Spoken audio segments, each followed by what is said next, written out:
अस्सलाम वालेकुम। क्या हाल चाल है आप सब लोगों का। मुझे उम्मीद है सब लोग बिल्कुल ठीक हैं, खैरियत से हैं।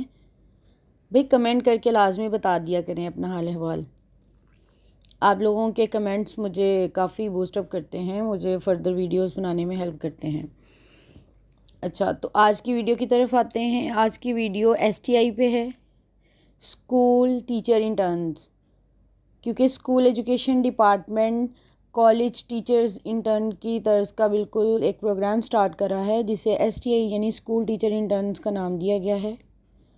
काफ़ी लोगों के सवालात थे कि STI क्या है, इसकी जॉब्स कब आएंगी, कब इम्प्लीमेंटेशन होगी। क्योंकि फरवरी 2021 में इसका लेटर शेयर हो चुका था, बाकायदा पॉलिसी आ चुकी थी, लेकिन कुछ वजूहात की वजह से ये बाकायदा तौर पर इम्प्लीमेंट नहीं हो पाई। अब इसका प्रोसेस स्टार्ट होने जा रहा है और 1 जुलाई से इसके लिए ऑनलाइन रिक्रूटमेंट स्टार्ट हो जाएगी। अब ये है क्या, आज की वीडियो में पूरी पॉलिसी डिस्कस होगी।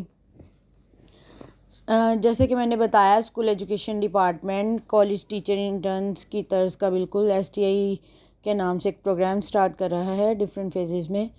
फ़ेज़ 1 में जो डिस्ट्रिक्ट्स हैं वो हैं रहीम यार ख़ान, मियाँ वाली, डेरा गाज़ी ख़ान, गुजरांवाला, राजनपुर और सियालकोट। ये एट ए टाइम पूरे पंजाब में इम्प्लीमेंट नहीं होगा, बल्कि डिफरेंट फेजेस में इम्प्लीमेंट होगा। फ़ेज़ 1 की सक्सेस पे बाकी डिस्ट्रिक्ट्स में इम्प्लीमेंटेशन होगी या नहीं होगी वो डिपेंड करेगा। तो अगर फ़ेज़ 1 सक्सेसफुल होता है या होती है तो बाकी डिस्ट्रिक्ट्स में इसकी इम्प्लीमेंटेशन इंशाल्लाह जल्दी हो जाएगी। तो ये है क्या, हमारे काफ़ी पंजाब में जो प्राइमरी और एलिमेंट्री स्कूल्स हैं, इवन हाई और हायर सेकेंडरी स्कूल्स, उसमें काफ़ी वैकेंट पोस्ट हैं, जिसकी वजह से काफ़ी गैप क्रिएट हो रहा है और टीचर्स की शॉर्टेज की वजह से बच्चों की या स्टूडेंट्स की जो स्टडी है उस पर इम्पेक्ट आ रहा है इसका। क्योंकि जिस स्कूल में ज़्यादा टीचर्स की शॉर्टेज है वहाँ स्टूडेंट्स को क्वालिटी ऑफ एजुकेशन प्रोवाइड करना ऑलमोस्ट नामुमकिन है और उनको टैकल करना भी मुश्किल है। तो इस गैप को ओवरकम करने के लिए, ख़त्म करने के लिए रेगुलर अपॉइंटमेंट तो करना पॉसिबल नहीं था गवर्नमेंट के लिए। ज़ाहिर है इसके लिए बजट डिसाइड होता है और बाकी सारी चीज़ें देखनी पड़ती हैं, लेकिन फॉर द टाइम बीइंग इस चीज़ को टैकल करने के लिए STI का अरेंजमेंट किया गया है, ताकि जो टीचर्स हैं जो स्टूडेंट्स हैं उनकी जो डिमांड है या जो उनकी नीड्स हैं उनको पूरा किया जा सके। इसके लिए एलिजिबिलिटी क्राइटेरिया में 3-4 चीज़ें आती हैं, जिसमें एक एज लिमिट है। इसमें जेंडर वाइज एज लिमिट भी बताई गई है। फ़ीमेल के लिए मिनिमम एज जो इसके लिए रिक्वायर्ड है वो 20 ईयर्स है, मैक्सिमम 55 ईयर्स, और मेल के लिए 20 ईयर्स और maximum 50 years. Qualification primary schools के लिए मिनिमम क्वालिफ़िकेशन जो है वो मैट्रिक है। एलिमेंट्री स्कूल्स के लिए मिनिमम क्वालिफ़िकेशन इंटरमीडिएट और FFSC है। Secondary and higher secondary school के लिए इसकी क्वालिफ़िकेशन BA, BSc और BS ऑनर प्रोग्राम जो हैं वो है। और इन सब जो सर्टिफिकेट्स या डिग्रीज़ हैं इनमें एटलीस्ट 2nd डिवीज़न होनी चाहिए। तीसरी इसकी जो क्राइटेरिया है, जो रिक्वायरमेंट है, वो है टेरिटोरियल एलिजिबिलिटी। अब ये क्या है कि आप अगर STI के लिए अप्लाई कर रहे हैं तो आपका उस एरिया का रिहायशी होना लाजमी है, यानी उस एरिया का रेजिडेंशियल सर्टिफिकेट आपके पास लाजमी होना चाहिए। और वो कौन देगा? उस इलाके की, अगर तो कोई गांव है तो उसकी जो विलेज काउंसिल है वो देगी, या पंचायत सिस्टम है तो वो वहाँ से इशू होगा, या अगर यूनियन काउंसिल सिस्टम है तो यूनियन काउंसिल इशू करेगी। अब इसकी रैंकिंग किस तरह से होगी? STI के लिए क्वालिफ़िकेशन मैंने बता दी है कि प्राइमरी के लिए मैट्रिक है, मिडिल के लिए FFSC और इंटरमीडिएट है, और हाई और हायर सेकेंडरी स्कूल के लिए मिनिमम ग्रेजुएशन है। अच्छा, अब चूँकि प्राइमरी के लिए हम देख रहे हैं STI का रैंकिंग क्राइटेरिया क्या होगा, मतलब कितनी मार्क्स जो हैं वो कैसे असाइन किए जाएंगे। तो ये है कि अगर मैट्रिक क्वालिफ़िकेशन है तो मैक्सिमम मार्क्स मैट्रिक के ही होंगे, क्योंकि मिनिमम एलिजिबिलिटी क्राइटेरिया में मैट्रिक लाया करता है। तो मैट्रिक के ज़्यादा मार्क्स हैं इसमें। अगर उसकी हायर क्वालिफ़िकेशन है तो उसके एक्स्ट्रा मार्क्स मिल जाएंगे, अगर नहीं हैं तो यही मार्क्स काउंट होंगे। अगर ग्रेजुएशन है या इंटरमीडिएट है तो फर्दर उनके आगे मार्क्स की डिवीजन बताई गई है। इंटरमीडिएट में उसको 15 मार्क्स लगेंगे, ग्रेजुएशन के 15, मास्टर्स डिग्री के 10 मार्क्स, तो ये टोटल हो जाएंगे 95। 5 मार्क्स उसके इंटरव्यू के होंगे तो टोटल 100 हो जाएगा। अब नीचे ये लिखा हुआ है कि अगर किसी कैंडिडेट का बीएस ऑनर प्रोग्राम है तो उसको टोटल 25 मार्क्स मिलेंगे, क्योंकि आप लोगों को पता है कि बीएस प्रोग्राम एफएफएससी और इंटरमीडिएट के बाद स्टार्ट होता है और ये 4 साल प्रोग्राम मास्टर डिग्री के इक्विवेलेंट होता है। तो इस वजह से मास्टर और ग्रेजुएशन दोनों के मार्क्स मिला के इसके टोटल 25 इसको अलॉट किए जाएंगे। अब इंटरव्यू के जो 5 मार्क्स हैं उसकी भी फर्दर डिवीज़न की गई है। 1 नंबर उसमें कम्युनिकेशन स्किल्स का है, दूसरा पेडागोजिकल स्किल्स का है, ये बीएड या प्रोफेशनल जो कोर्सेज़ हैं उसमें ये बताई जाती हैं, अगर किसी का है तो उसको ये काफ़ी काम आएंगी। और तीसरा जो चीज़ देखी जाएगी इंटरव्यू में वो है सब्जेक्ट रिलेटेड नॉलेज, इसके 2 नंबर होंगे। सेम क्राइटेरिया एसटीआई के लिए है, लेकिन एसटीआई के लिए चूँकि मिनिमम जो क्वालिफ़िकेशन है वो एफएफएससी है तो इसलिए वहाँ वेटेज मार्क्स की ज़्यादा होगी। मैट्रिक के 15 मार्क्स होंगे, एफएफएससी अगर की है तो 55 मार्क्स, ग्रेजुएशन के 15, 10 और बीएस ऑनर के उसी तरह से 25। यहाँ पे डिफरेंस ये आ रहा है एलिमेंट्री लेवल के लिए, क्योंकि जो एलिजिबिलिटी क्राइटेरिया है उसमें अगर आप एलिमेंट्री के लिए अप्लाई कर रहे हैं तो एफए है, एफएफएससी है, तो इसलिए उसके ज़्यादा वेटेज है मार्क्स की। प्राइमरी के लिए मैट्रिक थी तो इसलिए मैट्रिक की वेटेज ज़्यादा थी। इसी तरह अगर हाई और हायर सेकेंडरी स्कूल के लिए अप्लाई कर रहे हैं तो उसके लिए ग्रेजुएशन की वेटेज सबसे ज़्यादा होगी और उसके इसी तरह से मार्क्स भी ज़्यादा होंगे। बाकी मार्क्स की डिवीजन वही है, इंटरव्यूज़ में वही सारी चीज़ें पूछी जाएंगी। कैलकुलेट कैसे होंगे कि आपके जितने भी ऑब्टेन मार्क्स हैं डिवाइडेड बाय टोटल मार्क्स और multiply by marks allocated up to 3 digit after decimal. मतलब अगर आपने मैट्रिक के लिए कैलकुलेट करना है तो मैट्रिक के 55% मार्क्स इसमें इंक्लूड होंगे, तो उसके अकॉर्डिंग फार्मूला इस पे लगाएंगे। सिलेक्शन कैसे होगी, पहले एडवर्टीज़मेंट आएगी 1 जुलाई 2021 को, इसकी टाइमलाइन है। इसके लिए ऑनलाइन रिक्रूटमेंट सिस्टम डिज़ाइन किया गया है, उसके लिए एप्लीकेशन होगी एक ऑनलाइन और वेबसाइट बना दी जाएगी जिस पे कि सारा का सारा रिकॉर्ड आएगा। एडवर्टीज़मेंट 1 जुलाई को दे दी जाएगी और 15 जुलाई तक ये प्रोसेस कंप्लीट होगा एप्लीकेशन सबमिशन का, और वो एप्लीकेशन ऑनलाइन सबमिट होंगी ऑनलाइन टीचर रिक्रूटमेंट सिस्टम यानी OTRS के through in the desired school before the closing date. अब हर स्कूल के अगेंस्ट जितनी भी वैकेंट पोस्ट हैं वो एडवर्टाइज़ कर दी जाएंगी और ऑनलाइन सिस्टम में ये शो होना स्टार्ट हो जाएंगी। जिस तरह से PPSC FPSC पे आप लोग जॉब्स की एडवर्टीज़मेंट देखते हैं, बिल्कुल इसी तरह की OTRS पे डिफरेंट स्कूल्स की जितनी भी वैकेंट पोस्ट होंगी वहाँ शो होंगी। अब चूँकि ये एरिया रिलेटेड पोस्ट हैं इसलिए उसी एरिया को हर एरिया के स्कूल की वहाँ पे शो होंगी। प्री इंटरव्यू मेरिट लिस्ट भी 19 जुलाई को लगेगी। उसमें इंटरव्यू के लिए जो रिक्रूटमेंट कमेटी बनाई जाएगी उसमें हेड टीचर एक होगा, दूसरा को चेयरपर्सन जिसे को सिग्नेटरी भी कहते हैं, स्कूल काउंसिल मेंबर भी होता है वो, और तीसरा एक पेरेंट मेंबर, चौथा एक जनरल मेंबर और एक टीचर मेंबर। ये 5 लोगों की कमेटी बनाई जाएगी जो कि टीचर को सिलेक्ट करेंगे STI को। फिर इंटरव्यू के लिए एक स्लॉट दी जाएगी जिसमें प्राइमरी स्कूल के लिए, higher secondary school, elementary school और सेकेंडरी स्कूल्स के लिए डिफरेंट स्लॉट्स हैं। इंटरव्यू के लिए 3 दिन मुख्तस किए गए हैं हर लेवल के इंटरव्यूज़ के लिए। उसी दिन एक उससे पहले जो हेड टीचर है वो जो भी कैंडिडेट्स अप्लाई करेंगे OTRS सिस्टम पे उनको इन्फॉर्म कर देगा इंटरव्यू की डेट का, और फिर फाइनल मेरिट लिस्ट जो है उसके बाद वो डिस्प्ले की जाएगी। ये आप लोगों को स्क्रीन में सामने नज़र आ रही होगी सारी पॉलिसी। और इसमें marks of the interview will not used as disqualification criteria. ये एक नोट उन्होंने लिखा हुआ है कि जो इंटरव्यू में बेशक किसी कैंडिडेट को इन जो 3 स्किल्स उसमें देखनी है उसमें से अगर वो 0 मार्क्स भी ऑब्टेन करता है तो उसको डिसक्वालीफाई नहीं किया जा सकता क्योंकि हो सकता है कि एकेडमिक जो उसका मेरिट है वो बहुत ज़्यादा बन जाए और उसको इंटरव्यू के मार्क्स वो निकालने के बावजूद उसका मेरिट बन जाए।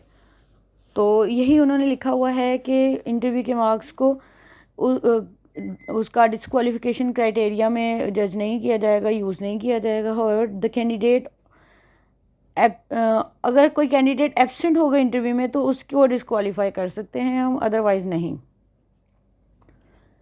फाइनल मेरिट लिस्ट जो है वो हेड टीचर OTRS सिस्टम पे विद इंटरव्यू मार्क्स अपलोड कर देगा। OTRS सिस्टम फिर ऑटोमेटिकली जनरेट करेगा final merit list which will be available to candidates on OTRS।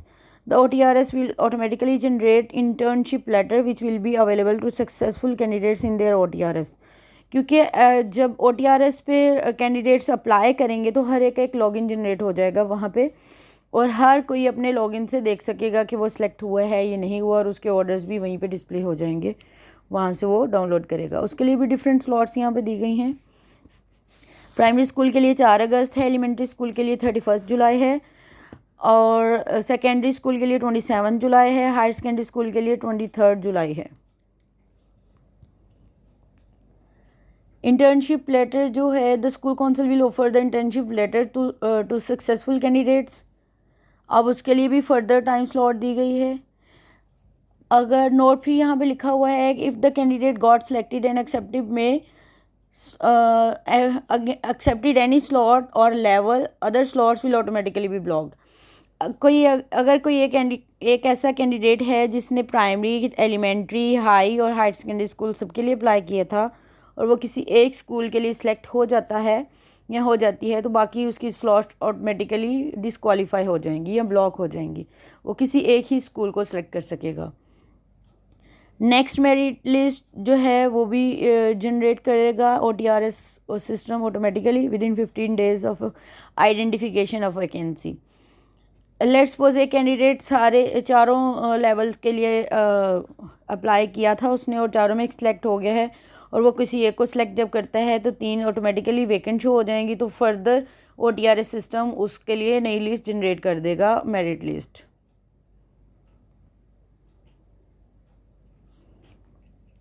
अब उसकी फिर टर्म्स एंड कंडीशन ये है कि अटेंडेंस और परफॉर्मेंस हेड टीचर उसके मेंटेन करेगा STI की, और उसको SIS यानी स्कूल इंफॉर्मेशन सिस्टम पे भी डेली बेसिस पे अपडेट करेगा, ये करेगी। इनके लिए मंथली स्टाइपेंड या सैलरी जो है वो कितनी है, हायर सेकेंडरी स्कूल के लिए अगर एक STI सेलेक्ट होती है तो उसको 30,000 पर मंथ स्टाइपेंड मिलेगा या सैलरी मिलेगी, और उसकी मैक्सिमम पर डे जो सैलरी बनती है वो 1200 है।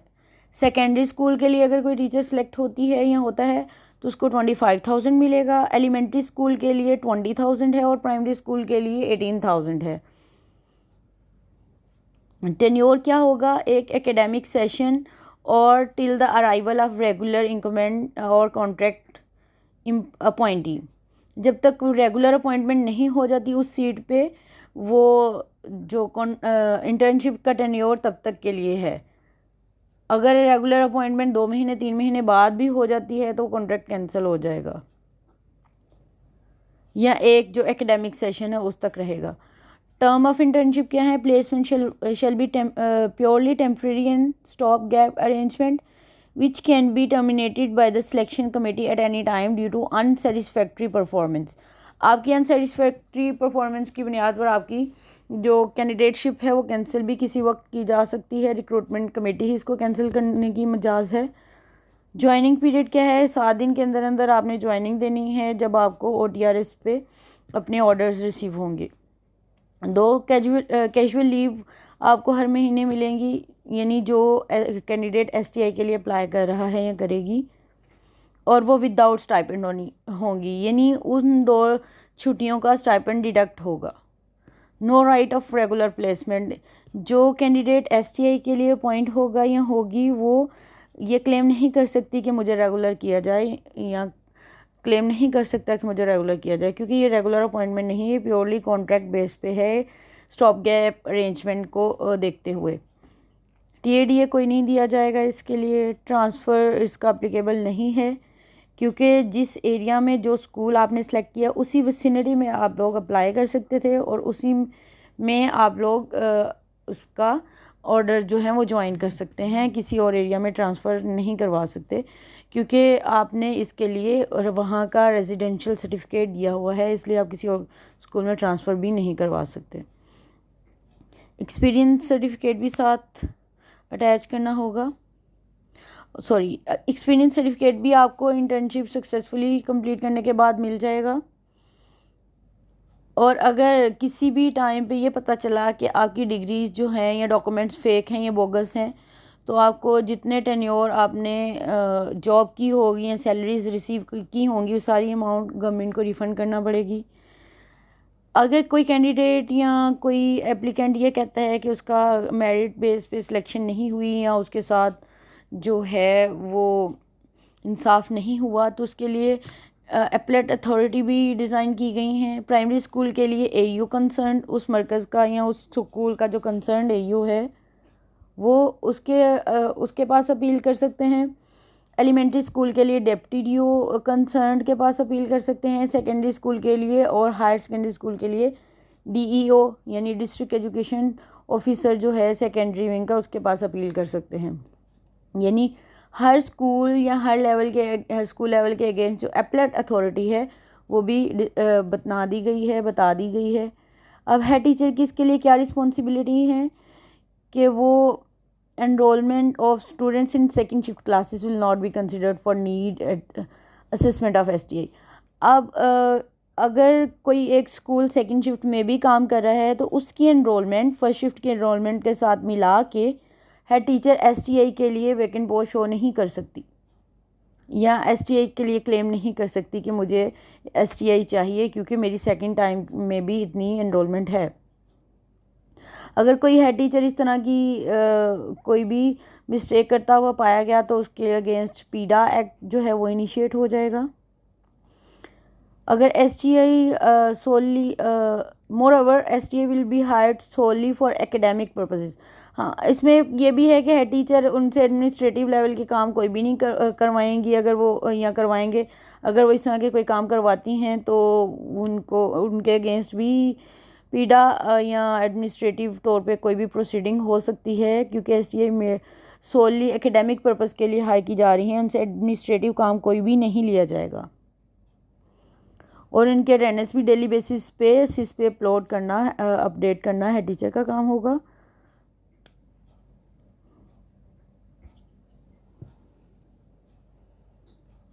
ये सारा जो इसकी अरेंजमेंट्स हैं उसके बारे में बताया गया है कि कब इसकी टाइमलाइन जो है टास्क को कौन सा रिस्पॉन्सिबिलिटी किसकी और टाइमलाइन क्या है वो बता दी गई है। अब district wise detail of vacant post, क्योंकि ये 6 डिस्ट्रिक्ट में पहले इंप्लीमेंट होने जा रहा है इसलिए उन्हीं डिस्ट्रिक्ट की यहाँ पे वैकेंट पोस्ट जो हैं वो शो हो रही हैं। DG खान में PSTs की 1176 जो पोस्ट हैं वो वैकेंट हैं और वहाँ पे STIs जो रिक्वायर्ड हैं वो 588 हैं और इनके अगेंस्ट जो एक्सपेंडिचर है वो भी यहाँ पे मुख्तस कर दिया गया है। इसके अलावा गुजरांवाला में भी जितनी PSTs ESTs SSTs या SS की पोस्ट वैकेंट है और कितने STI उनके लिए रिक्वायर्ड हैं उन सब की डिटेल यहाँ पे मेंशन कर दी गई है। रहीम यार ख़ान, मियाँ वाली और सियालकोट का भी आप लोग देख सकते हैं कि जितनी सीट्स हैं, जितनी STI रिक्वायर्ड हैं और कितना बजट इनके लिए स्पेसिफाइड है वो सारा यहाँ पे मेंशन किया हुआ है। पूरी की पूरी पॉलिसी है। इस पॉलिसी को आप अगर चाहते हैं डॉक्यूमेंटेशन करना या इसको हासिल करना तो वीडियो के नीचे मैं लिंक शेयर कर दूँगी, आप वहाँ से डाउनलोड कर सकते हैं आराम से। ये सारी की सारी पॉलिसी वहाँ से देख सकते हैं। इसके अलावा अगर आपको कोई इन्फॉर्मेशन चाहिए हो या कुछ पूछना हो या कोई बात ऐसी रह गई हो कि मैं यहाँ पे ना बता सकी हूँ तो आप लोग कमेंट्स में लाजमी पूछिएगा। और कोई भी इन्फॉर्मेशन चाहिए आप कमेंट लाजमी किया करें, मैं हर कमेंट पढ़ती हूँ और जवाब देती हूँ। और बहुत शुक्रिया वीडियो कंप्लीट देखने का। अल्लाह हाफिज़।